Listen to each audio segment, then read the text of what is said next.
إذا كنت من الناس اللي تاكل خبز أبيض يوميا فاعرف أنت ترتكب جريمة صحية وغذائية بحق نفسك. وايد ناس يقولوا لي أن الخبز الأبيض نفس الخبز الأسمر بالسعرات الحرارية، وهذا كلام صحيح، وأحيانا الخبز الأسمر فيه سعرات حرارية أكثر من الخبز الأبيض، بس مو هذا موضوعنا، لأن لو الموضوع يتعلق بالسعرات كان دايت كولا 0 سعر حرارية أحسن من عصير برتقال اللي هو 120 سعر حرارية، لكن هناك فرق كبير وشاسع بين الخبز الأبيض والخبز الأسمر كامل. الخبز الأبيض يصنع من النواة بعد إزالة القشرة الخارجية، هذا يعني أن أكثر من 80-90% من الألياف الفايبر ترمى للخارج، الفيتامينات ترمى للخارج، المعادن ترمى بالخارج، فأنت تأكل تقريبا كربوهيدرات أو نشويات فارغة، لما تاكلها على طول تذهب إلى الدم وتسوي انفجار سكري في دمك. عكس ذلك الخبز الأسمر كامل النخالة اللي مصنوع من حبة القمح بالكامل وخاصة القشرة الخارجية تسمى برام،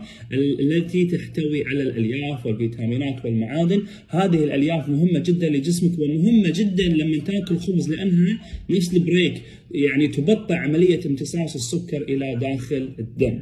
لذلك نصيحة، إذا أنت من الناس اللي يعتمد على الخبز الأبيض، هذه جريمة يجب أن تتوب ويجب أن تحول إلى الخبز الأسمر. وإذا تقول لي ما أحب طعمه، ترى كلها أسبوع وراح تتعود على طعمه، والفائدة الغذائية راح تكون وايد كبيرة لك ولأسرتك.